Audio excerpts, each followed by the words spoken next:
আমাদের প্রতিনিয়ত আমাদের মহিলারা নানা ধরনের ফুট পেইন বা পায়ে ব্যথা নিয়ে সাফার করছেন।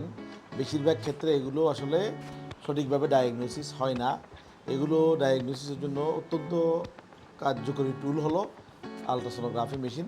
যেমন ওনার এখানে ব্যথা, জ্বরের পর থেকে এখানে ব্যথা আমি দেখাচ্ছি, দেখেন ওনার এখানে হাত দিলেই উনি লাফ দিয়ে উঠে। এই জায়গাতে হাতই দেওয়া যাচ্ছে না, জাস্ট পিন পয়েন্ট। তো আমরা আলট্রাসোনোগ্রাফি করে ওই জায়গাটাতে দেখলাম যে আসলে ঘটনাটা কী, এটা কি ট্যান্ডনের প্রবলেম, নাকি হাড়ে ফ্র্যাকচার, নাকি আর্থ্রাইটিস। এগুলো আমরা বের করার জন্য, অথবা অনেকে এখানে গ্যাংলিয়ন সিস্টও থাকতে পারে। এর আগের কেসটা আমরা এখানে গ্যাংলিয়ন সিস্ট পেয়েছি। তো আমরা এখানে যখন দেখলাম আলট্রা করে, দেখলাম যে ওনার জয়েন্টে আর্থ্রাইটিস দেখা যাচ্ছে, জয়েন্টের আবরণীটা ফুলে গেছে।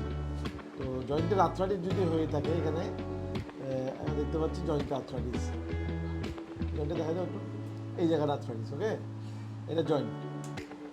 তো পায়ের ছোটো ছোটো জয়েন্টে আর্থ্রাইটিস দেখা গেছে। এটা তাহলে কী কারণে হচ্ছে আমরা সেটা এখন বাই করতে পারি তার ব্লাড টেস্টের মাধ্যমে।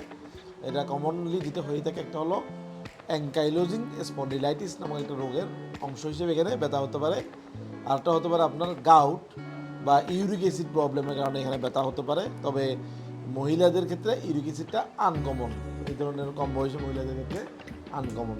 আরেকটা হতে পারে, যেহেতু ওনার একটা জ্বর হয়েছে, আমি ধরে নিব এটা as a part of chikungunya, এখানে আর্থ্রাইটিস হতে পারে। যদি আমার ব্লাড টেস্ট সব নর্মাল থাকে, আমরা ধরে নিব এটা ডিউ হয়তো বা চিকুনগুনিয়া। তো আমরা আলট্রাসাউন্ড দিয়ে আমাদের লাভ হলো কি, আমরা প্রথমে বুঝতে পারলাম প্রবলেমটা কি হাড়ের কোনো ফ্র্যাকচার, প্রবলেমটা কি কোনো লিগামেন্টে ইনজুরি বা স্প্রেন, নাকি কোনো আর্থ্রাইটিস, এটা আমরা বুঝতে পারলাম। এরপর আমরা গাইড করতে পারলাম যে ডায়াগনোসিস কোন দিকে যাব। আমরা এখন টেস্ট করব যে এটা কি গাউট, ইউরিক অ্যাসিড জনিত, নাকি এটা সিআরপি হাই থাকলে আমরা ভাববো এটা এসপিএ বা স্পন্ডালোআর্থ্রোপ্যাথি, বা ওনার কোমর এক্সরে দিয়ে আমরা সেদিকে আছে কিনা খেয়াল করবো।